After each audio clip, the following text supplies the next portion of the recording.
Hello and welcome back. Today we're going to talk about how to survive the Great Resignation by renegotiating your workload.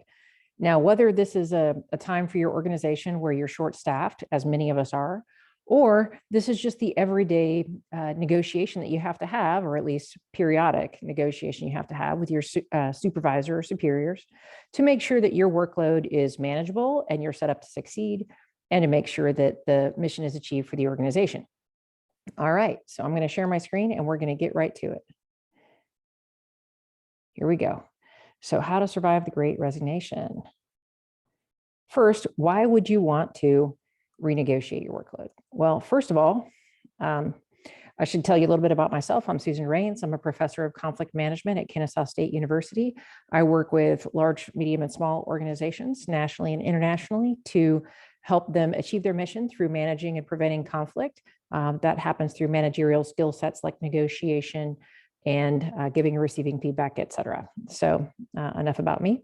Why do you want to renegotiate your workload? We want to keep you sane during a difficult time and avoid burnout. What happens if you're doing the job of 3 or 4 people? You're going to end up having absenteeism, presenteeism, where you show up, but you don't really show up, or you're going to resign. So when one person quits in a team, there's often this contagion effect where their work is then spread to 1 or more other people who then feels overwhelmed and they resign and go somewhere else.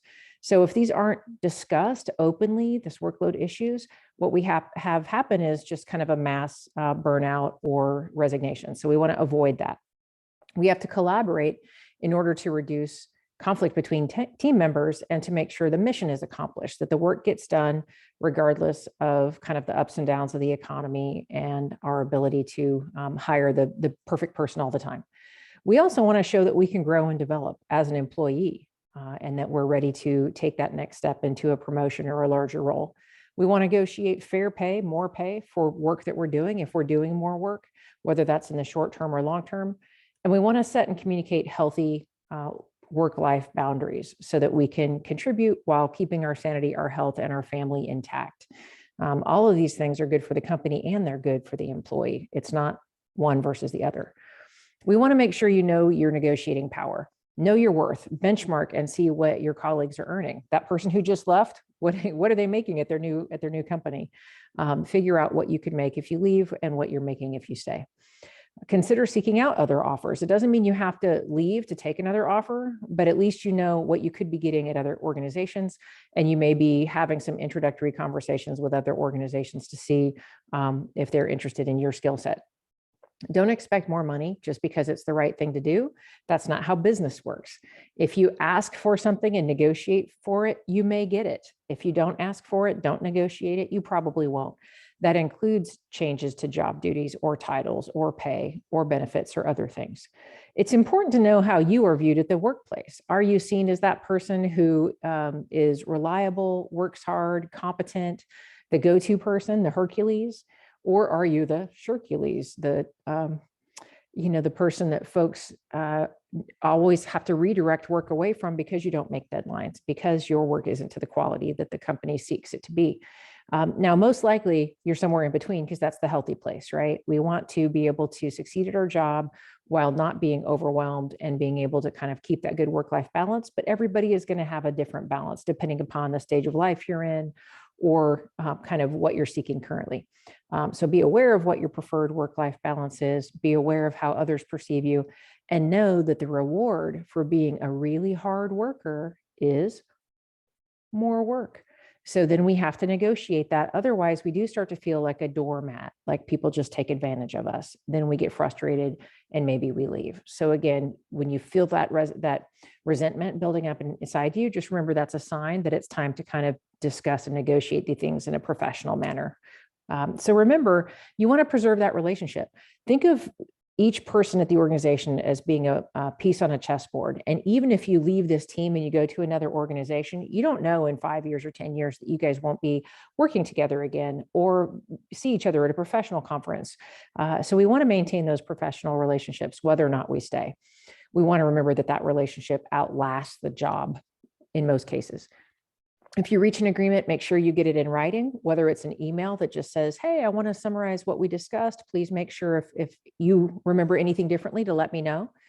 And that way, if the person you negotiated with leaves, you have something in writing that they can say, yes, we agreed that you're going to take on these new duties and you're going to get XYZ new pay. So clarify, how long will you be doing these extra tasks? Will these tasks be reflected in your performance review? Because remember, that's what usually is going to determine whether you're exceeding expectations, meeting expectations, not meeting expectations. And that is often used for promotion. It is used to deny promotion or potentially raises or bonuses.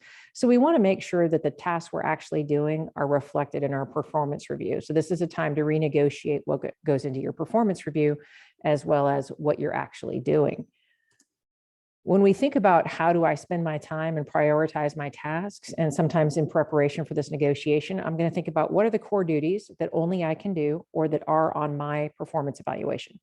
If I'm going to write a book as a professor, no one else can do that for me. If I'm going to create a lecture, really nobody else can do that for me. There's certain things only I can do, grade papers, but there may be other things I can have others do and delegate. Think about what are those things that are you, but also others share those tasks. And so sometimes then you have to coordinate with your teammates to say, okay, when are you going to do this task? When am I going to do it? How do we share that work? And then what are the things that are not your job, but you are often asked to do them because you're just good at them? And maybe the person who's supposed to do that job isn't good at it. So you want to have a conversation about renegotiating those tasks that are put onto you that are not your role. If you want to expand your role to include those tasks, that's what this negotiation is for. Okay. So how do we kind of script our language when we talk to our superiors or HR about how to renegotiate our workload distribution? First, we want to share intent before content. That means we want to say something that helps set them at ease so that they know we're not here to say, I can't believe you're making me do all this work. But instead, we're saying, how can we work together to make sure your expectations are met and my performance is up to speed, right? How can we pull together to make sure that during this staffing shortfall, we're getting everything done that needs to get done? Remember, conflict comes from unmet expectations. There's a whole different video on that called 3-step problem solving, but we want to make sure that we are distributing the workload fairly during this challenging time. And I want to know what your expectations are for my workload productivity. I'd like to share with you my thoughts about what I can realistically do or not do. And then we'll reach some agreements about how to manage that workload together as a team and individually. Setting some boundaries. Use this as a time to say what you need. I want to make sure I use my time in a way that reflects your priorities. Can you help me figure out what to take off my plate to make room for these new tasks? Or which should be done first, second, and third, so that if they can't all be done, I know I've gotten to the tasks that are most important to you, my supervisor. And this helps them understand that, again, we can't ask one person to do the job of 3 or 4 people and think it's going to be done as well as it was when we had all those people. We want to communicate your interests. So think about taking on new tasks as an opportunity to develop new skills, to maybe grow into a bigger role in the organization, to legitimately justify a raise or a new title change, build your resume, et cetera. So think about what it is that you want and what is it you don't want. Do you only want these tasks for a limited period of time while they hire someone new? Or would you like to try this role on with the idea of maybe you can move into that role, right? So having some internal analysis of what your interests are and then negotiate those. Okay, so that's all I have for you today. I want to tell you there's a lot more to be read about and learned in Conflict Management for Managers, which is available on Amazon, published in 2019. And then we also have the Center for Conflict Management at Kennesaw State University and Reigns Mediation. We are happy to help you with training, coaching, mediation, conflict prevention, all within the organizational workspace. So let us know how we can help. Thank you.